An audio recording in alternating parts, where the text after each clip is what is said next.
Dr. Jonathan Miller, our guest, is in Vancouver to direct La Traviata for Glimmerglass. It's a co-production, really. It's Glimmerglass Opera in Cooperstown, New York, and the Vancouver Opera. How's it going so far? Well, I think I'm very pleased with it. I think all the performers are extraordinarily talented and reticent in a way that I want on the stage. And the chorus is one of the best choruses I've worked with. Really? Oh yeah, they're wonderful. They're very individual, at the same time not pushy, but they somehow produce individuality on the stage, which I find very important in a chorus. And when we leave La Traviata, what do you want us to think about?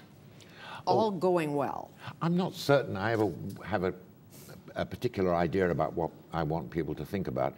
Again, I would like to draw attention to things which most opera productions of Traviata don't draw your attention to, which is why it is that Alfredo and Violetta have this peculiar, almost instantaneous affinity for one another. And I think it's really rather like a Flaubert novel. It's like L'Éducation Sentimentale, in which both of them are creatures who are unfamiliar with that, as Violetta says, this desert they call Paris. She's a provincial girl who recognizes in Alfredo another provincial, and that they are sort of made for each other. Here she is, has been patronized and picked up by the Baron. She's a courtesan, right? She's a courtesan, and actually recognizing this boy, Alfredo, who comes from Provence, they recognize they're made for each other, and that they live in the country as the couple do in the Flaubert novel. Yes, and moved right in. Yeah, and I think it's much more naturalistic, I think, if you play it like that. And again, it's about negligible and forgettable people, a group of rich, silly people, amongst whom there are this rather interesting couple.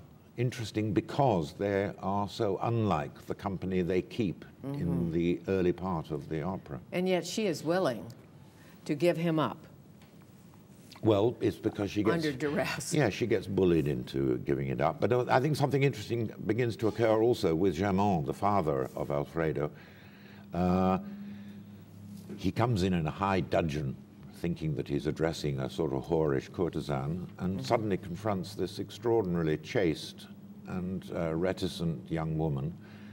And I think that he suddenly falls in love with her just as much as Alfredo did. And I played around with the idea that it's possible in 1850, when childbearing was a risky business, that he probably lost his wife bearing their third child, and suddenly saw her.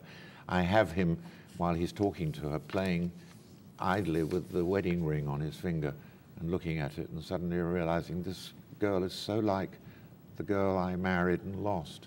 Really? And she needs freedom, it seems to me, to survive, to exist. Yes. It's very early, was what, 1800s? Well, 1850, and these girls were picked up in dress shops and costume shops by, just as young ballet dancers were picked up by aristocracy, who would hang around in the wings of ballets and pick up girls who were themselves usually working class girls. As one of the world's eminent directors, do you have a favorite piece you've directed, some favorite moments, a favorite opera house, a La Scala, the Met? No, I have. There are operas I like particularly, and to which I've returned many times. Così fan tutte. I've done almost 5 different productions of it. Again, I'm very interested in this question of disguise, and I did it when I first did it. For the Royal Opera House, I got Armani to do the costumes. You did, and they were quite. You just say hello, Giorgio. Well, no, they rang up. Sir Jonathan here. No, I didn't do it myself. I mean, I was asked to do a production and on someone else's set, and I said, well, I don't want to do that, and they said, well, what? We can't afford new costumes. I said, well, just go and ask someone like Armani whether you couldn't get him for his publicity. He'd be pleased to have costumes which he could boast of being on the stage. And we had them. But after one series, we stopped them. And I changed my mind about how people should look anyway, so that when the boys come back, apparently, you know, in disguise, instead of having them as Albanians, whatever they look like, they come back as heavy metal bikers now. No. Yes. I love that. Or hip-hoppers, rappers. That's right. Heavy metal bikers. Yeah, that's right. How and, great. you know, so the door opens and they're there with their headscarves and going, "Hey, dude." Yo. Y'all. The photographer in you, how do you use that when you're directing it? You're so visual. It's I've been influenced all my life by the history of painting and photography, and certainly when I've done productions, I have been very influenced by photographs of one period or another. When I'm doing something in a, say, well, a bohème that I did recently, I set it in Paris in 1930, and I based it on those wonderful photographs by Kertész, those monochrome pictures with overweight whores standing on the corner, backlit, and certainly there are pictures in this Traviata which are very much based on Nadar's photographs and also on the paintings that you have in the 1850s in Paris salons.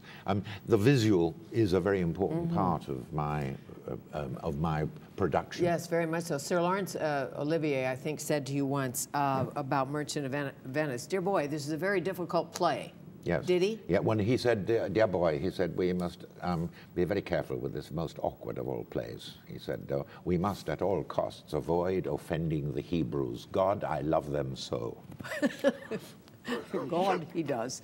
So back to Beyond the Fringe. Do you miss it? Do you ever think about it much? Do you watch it? No, I haven't watched it for years. I mean, it's printed on my brain, I suppose, because we did it, you know, for so many, well, we did it for a year in London and 18 months on Broadway, so that I can remember all the lines that we ever uttered, and I can remember some of the funnier lines that we did, and they're very, but I mostly remember most strongly, not what I did, but I used to stand in the wings and watch Peter Cook, who I thought was extraordinarily funny. That little monologue he did about the man who said, oh, I could have been a judge, but I never had the Latin for the judging exams.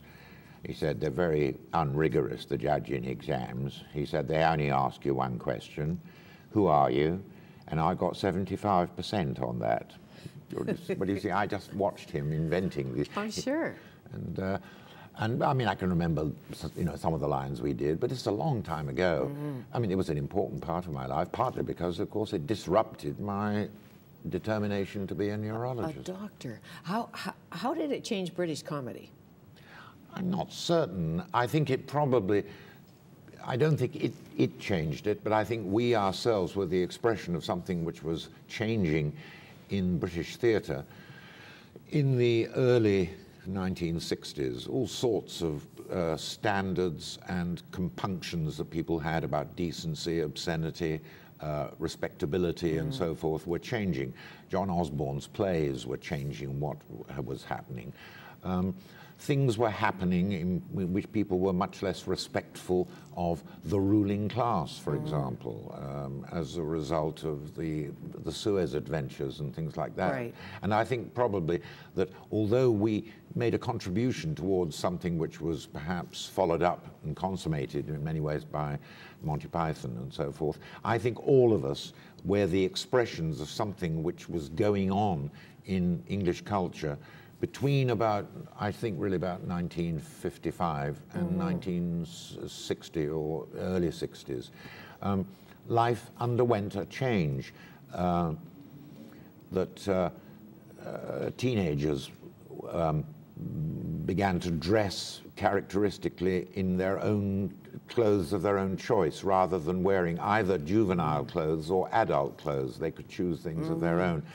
Everything underwent a change. Permission, the permissive society it was called. Sure. All that happened, I think probably as the long-term consequence of everything that occurred as a result of the disruptions, the social disruptions of the Second World War. And then the Beatles grew their hair and caused a stir, and now Wills and Kate have been living together before the wedding. That's right. Well, so that I think that all sorts of fundamental again, to quote Irving Goffman, fundamental frames became blurred or enlarged or bracketed in different ways, and permission was introduced, which would have appalled predecessors of, say, 50 years earlier. I'm assuming you're not going to the royal wedding. No, I'm bored by it. I'm rather glad to be here, you know, 1,000 miles from what's going on. It's such a silly business. Silly. The royal silly or the wedding silly? What's silly about it to you? Well, I think that I'm totally uninterested in this couple. And I think on the whole, although there's a certain advantage in monarchy, it isn't a very important part of many people's lives.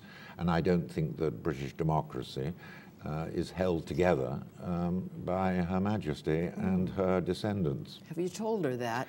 I haven't said it to her face. How nice to see you. How nice to meet you. Thank you. La Traviata, Vancouver Opera, Glimmerglass Opera co-production, directed by Sir Jonathan Miller, Dr. Jonathan Miller, who would still perhaps like to operate on a brain or not. No, I didn't want to operate on a brain. I want to watch people and discuss and investigate what happens when people's brains are damaged. Okay, so like neuropsychology. Yeah, the neuropsychology. Because your father was a psychiatrist, right? Yes, he was. That neuropsychology of it all. Yeah. Which you do a little bit. All the time on the stage, yes. Mm-hmm. That's all it is.